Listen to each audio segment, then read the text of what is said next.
nacionalismo musical fue un movimiento que surgió a finales del siglo XIX y principios del XX, caracterizado por el uso de elementos de la cultura de una nación para crear un sonido distintivo. Se manifestó como una reacción al dominio de la música clásica alemana y como una forma de buscar una identidad cultural propia en países que no estaban en el centro de la tradición musical europea. Características del nacionalismo musical.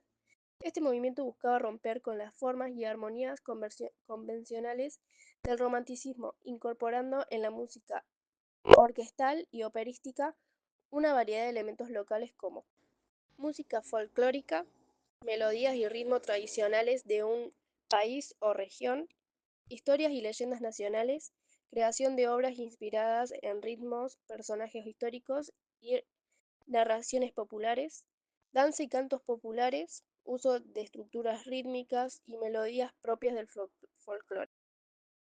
Representantes más importantes. El nacionalismo musical se desarrolló en diferentes países, cada uno con sus propios exponentes destacados.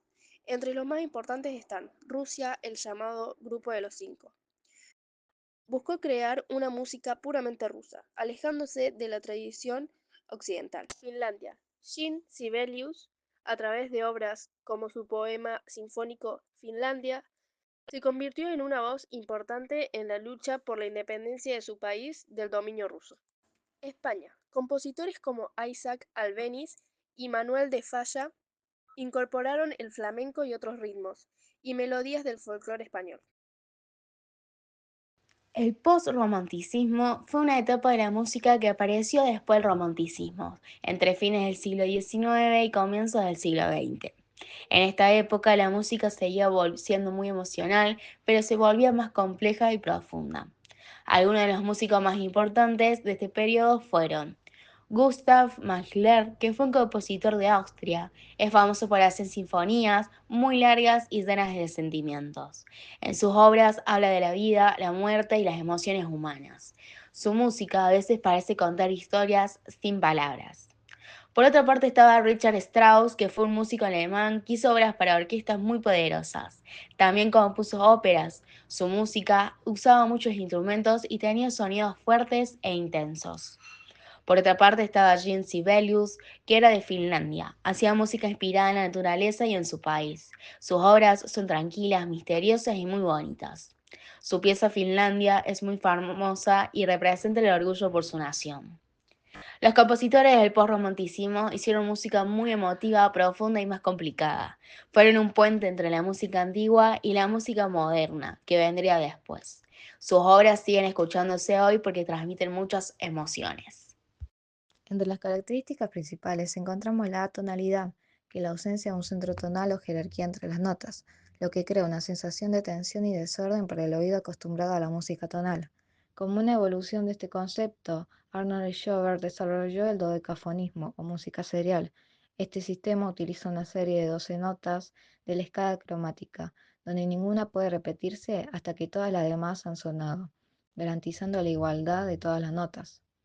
Además, los compositores rompieron con los ritmos y métricas regulares del pasado, explorando la polirritmia, que es la superposición de dos o más ritmos diferentes, y compases regulares, que pueden ser de 5, 7 u 11 tiempos. Abandonaron las formas clásicas como la sonata o la sinfonía para crear estructuras más libres, a menudo buscando una obra en continuo movimiento y evitando la repetición. También hubo una búsqueda de nuevos timbres y efectos sonoros. Se exploraron los registros extremos de los instrumentos tradicionales y se utilizaron nuevas técnicas de interpretación no convencionales. La música concreta, por ejemplo, usaba sonidos grabados de objetos o del entorno, mientras que la música electrónica y la electroacústica incorporó sintetizadores y computadoras. Además, la música erudita del siglo XX se nutrió de diversas fuentes, entre ellas la música del mundo, inspirada en las escalas y ritmos de culturas no europeas y de la música medieval. El jazz y la música popular también fueron importantes.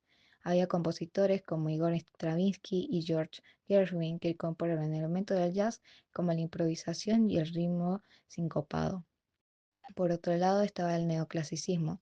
Algunos compositores, como Stravinsky, buscaron un retorno a las formas y estructuras del barroco y el clasicismo, pero con un lenguaje armónico y moderno.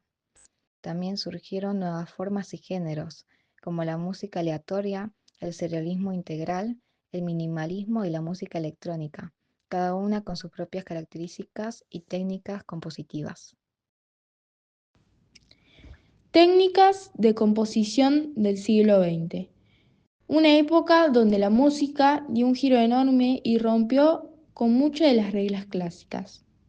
Durante este siglo, los compositores empezaron a buscar nuevos sonidos y formas de crear música, y de ahí surgieron varias corrientes interesadas. Otra corriente fue la música aleatoria o de azar, donde parte de la obra queda a decisión del intérprete o incluso del azar, haciendo que cada presentación suene distinta. El más famoso en esto fue John Cage, 4 minutos 30 y 3 segundos, donde el intérprete no toca nada y los sonidos del ambiente forman parte de la música. También apareció la música concreta, que usa sonidos reales grabados como voces, pasos o motores, para después manipularlos. El pionero fue Pierre Schaeffer. Estudió con sonidos de trenes.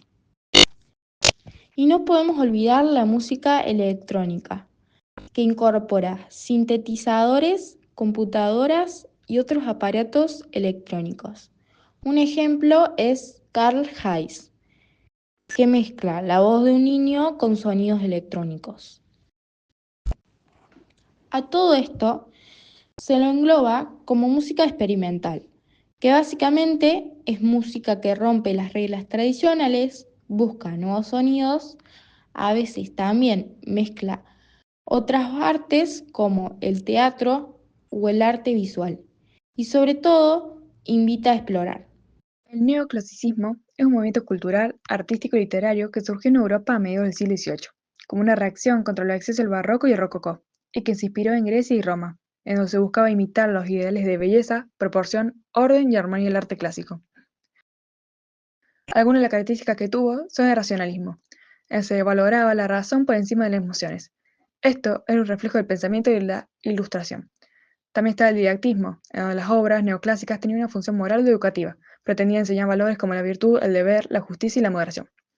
También está la sencillez y la claridad, se evitan los adornos innecesarios. El estilo era sobrio y equilibrado. Y por último está el equilibrio y simetría. Tanto en arquitectura como en literatura y pintura se buscaba una estructura ordenada y lógica. El contexto histórico que tuvo el neoclasicismo estuvo muy vinculado a la Ilustración, un movimiento filosófico que promovía la razón, el conocimiento y la crítica a la autoridad tradicional, o sea, a la Iglesia y la monarquía absoluta. También coincidió con eventos clave como la Revolución Francesa en 1789, la independencia de Estados Unidos y las reformas ilustradas en monarquías europeas. Arnold Schoenberg, de 1874 a 1955. Su aporte es que fue el creador del sistema dedocafónico o de la técnica serial, que organizaba los sonidos en una serie de 12 tonos sin jerarquías. Su estilo empezó con el postromanticismo y la evolución hacia la atonalidad y el expresionismo. Algunas de sus obras destacadas son Pierrot Lunaire, Per Clare Nach, Suite para piano op y 25. John Cage, de 1912 a 1992. Su aporte es que fue el pionero de la música experimental y del azar en la composición, es decir, la aleatoriedad. Su estilo era innovador, radial y rompió con las formas tradicionales. Algunas de sus obras destacadas son 4:33, que es una pieza en silencio, sonatas and interludes, que son para piano preparado. Leonard Bernstein, de 1918 a 1990. Su aporte es que era un gran compositor y director de orquesta y educador. Mezcló música clásica con teatro musical. Estilo muy expresivo y con elementos del jazz, la música latina y la tradición sinfónica. Algunas de sus obras destacadas son West Side Story, Candidate, Sinfonía número 2, The Age of Anxiety. El estilo de Soda Stereo no surgió de la nada, sino que fue una respuesta a las corrientes musicales del momento y a las inquietudes de sus integrantes. A principios de los años 80, Gustavo Cerati, Zeta Bossi y Charlie Alberti, los tres veinteañeros que formaron la banda, estaban muy influenciados por la New Wave y el post-punk británico y estadounidense. Bandas como The Police, The Cure, David Bowie y XTC fueron referentes claves. De ellas tomaron la energía, la experimentación con sonidos y una estética cuidada. Por ejemplo, la guitarra de Cerati se inspiró en la de Andy Summers, de The Police, y la capacidad de reinvención de David Bowie fue un modelo a seguir para la banda. Soda Stereo nació en 1982, en un momento de cambio en la Argentina. Después de la dictadura militar, surgió una nueva ola de rock divertido y optimista. El trío buscó distanciarse del rock sinfónico y de las letras introspectivas de la generación anterior, como la de Luis Alberto Spinetta y de Serú Girán. Querían hacer algo más moderno y fresco, que reflejara la efervescencia de la época. Primeros años, el sonido New Wave y Pop Rock. Su primer álbum, Soda Stereo de 1984, es un claro ejemplo de este inicio. Se caracteriza por un sonido pop rock y new wave, con letras desenfadadas y ritmos bailables. Canciones como Dietético o Te hace falta vitaminas reflejan esta etapa inicial, con un uso prominente de sintetizadores y una estética visual muy cuidada que los distinguía del resto. La evaluación y diversificación de su estilo. A lo largo de su carrera, Soda Stereo no se estancó en un solo género, sino que evolucionó constantemente. Maduración y experimentación, mediados de los 80. Con discos como Nada Personal de 1985 y Signos de 1986, la banda empezó a profundizar en su sonido y sus letras. Si bien mantenían la base del New Wave, incorporaron elementos de Dark Wave y Hard Rock. El sonido se hizo más denso y las letras más complejas y reflexivas. Signos fue un disco innovador para la época, siendo el primer álbum de rock argentino en ser editado en formato CD. El salto del rock alternativo y de la exposición continental. El álbum Canción Animal de 1990 es considerado uno de los picos de su carrera. En él, Soda Stereo se vuelca de lleno al rock alternativo y toma influencias del sonido Manchester y el noise rock. Las guitarras se vuelven más potentes y distorsionadas. Este disco contiene himnos como de música ligera que los catapultó a la fama masiva en todo el continente y los consolidó como la banda de rock en español más importante de la historia. Exploración electrónica y sonidos sintéticos. Hacia el final de su carrera, con discos como Dínamo de 1992 y Sueño Estéreo de 1995, la banda se aventuró en terrenos más experimentales. Dínamo es un disco más oscuro y caótico, mientras que Sueño Estéreo muestra una faceta más madura y sofisticada, con una fuerte presencia en la música electrónica y en el dream pop.